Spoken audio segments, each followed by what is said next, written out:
سڵاتان لەبێت بینەرانی خۆشەویستی تلڤیزیۆنی کۆمەڵە لەم بەشە لە بەرنامەکەماندا بەشی یەکەمی هەڵسەنگاندنی هاوبەشی حیزبی کۆمۆنیستی ئێران و ڕێکخراوی کرێکارانی شۆڕشگێڕی ئێران ڕاهی کاریگەر پێشکەشتان دەکرێت لە ژێرناوی نەورۆز، شادی، خۆڕێخستن و گەشەی کۆمەڵگەی مەدەنی.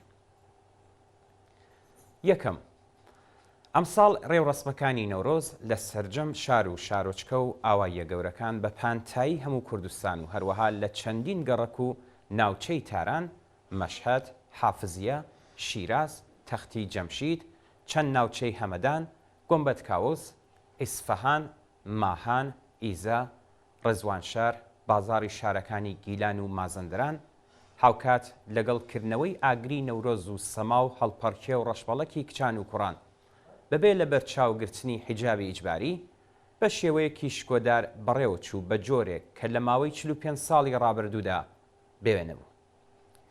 لە کوردستان ژنان بە جلوبەرگی ئاڵ و واڵای کوردی و دەست لە ناو دەستی پیاوان لە حوتویەک بەر لە کۆتایی ساڵی 1402ەوە بە پێشوازی نەورۆز و ساڵی نوێوە چوون.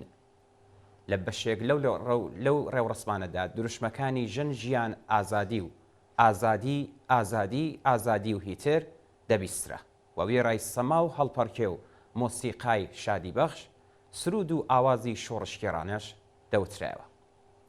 پێویستە بوترێت کە ئەم جۆش و خرۆشەی جەماوەر لە ڕێوڕسمەکانی نەورۆزدا هاوکاتە لەگەڵ مانگی ڕەمەزان کە ئەمەش خۆی گرنگیەکی سەد هێندەی ڕێوڕسمەکان نیشان دەدات. ساڵانی ڕابردوو تا بەر لە پێک هاتنی ئەم ئاڵ و گۆڕە شۆڕشگێڕانە لە ئاکامی ئاخێزی ژینادا ئەگەر شتێکی لەو جۆرە ڕووی دابە، هێزە سەرکوتگەرەکانی ڕژیم بە بیانووی ڕەمەزان و ڕۆژ و خواردن و شتی لەو چەشنە ڕێگەیان بە هیچ کۆبوونەوەیەک نەدەدا یان زۆر بەتوندی سەرکوتیان دەکرد.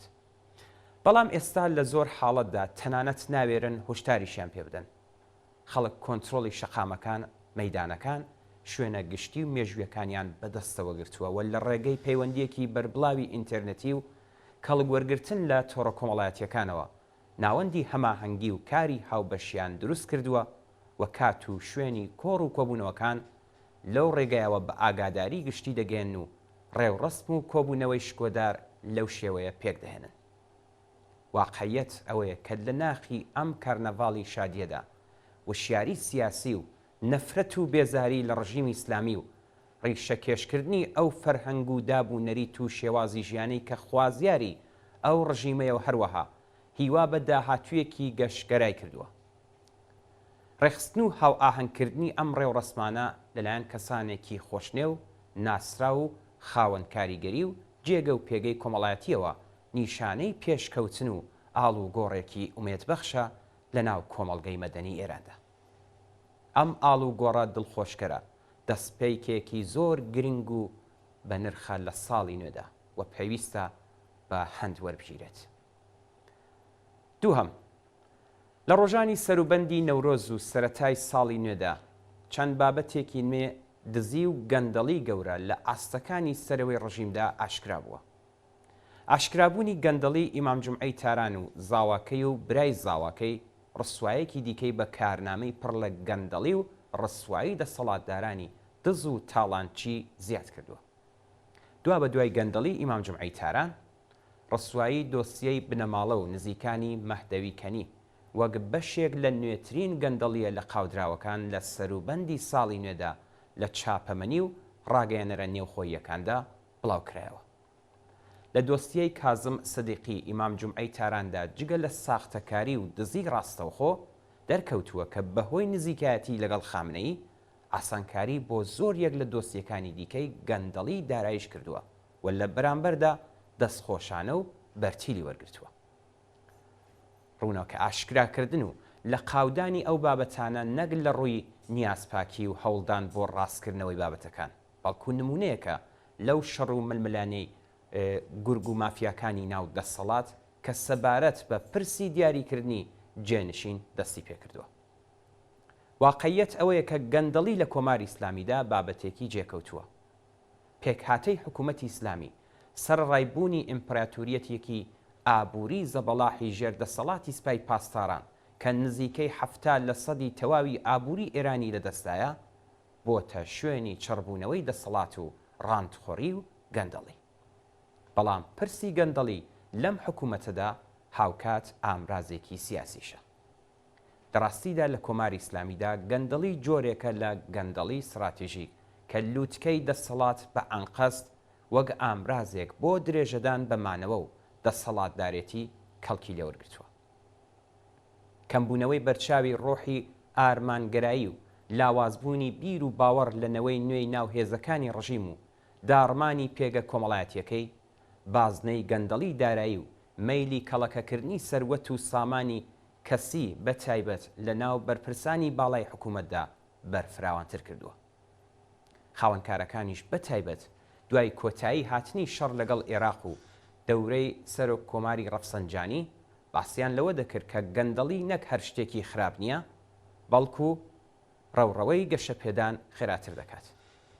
ئەم گەندەڵیە بەربڵاوە بە جۆرێک هەموو ئاستەکانی ڕژیمی گرتوێتەوە کە بەم پاسا و فریوکاریانەی ڕکەبەرەکانی ناو ڕژیم کۆتایی نایێت. ڕووخاندنی شۆڕشگێڕانی کۆماری ئیسلامی تاکە ڕێگایە بۆ ڕزگاربوون لە چنگ ئەو ئوختاپوسەی کە دەستی بەسەر تەواوی سامانی ژێر زەوی و سەرزەوی ئەم وڵاتە گرتووە. سێهم، دۆخی دەسەڵاتدارێتی ئیسلامی بەڕادەیەکی زۆر لاواز بووە. چاوخشانێک بەسەر کاردانەوە و هەڵوێستی زۆر یەک لە کەسانی ناسراوی وابەستە بە کۆماری ئیسلامی نیشان دەدات کە ڕەوتی داڕمانی ئەم حکوومەتە دەستی پێکردووە. هەمووان لەسەر ئەو باوەڕن کە قۆناغی گوتاری زاڵی حکوومەتی ئیسلامی کۆتایی هاتووە.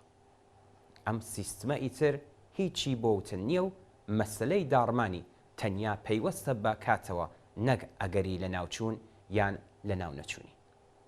لەسەر ئەو بنەمایە هەوڵدان بۆ پێکهێنانی ئالتەرناتیڤی دوای داڕمان لەلایەن سەرجەم ڕەوتەکانی سەر بەدەسەڵات بەو پەڕی هێز و جدیەتەوە لە ئارادایە و ئەم هەوڵانە لە نێو ڕفۆرمخوازان و ڕەوتە ناڕازیەکانی ناو حکوومەتیشدا بەڕوونی دەبیندرێت.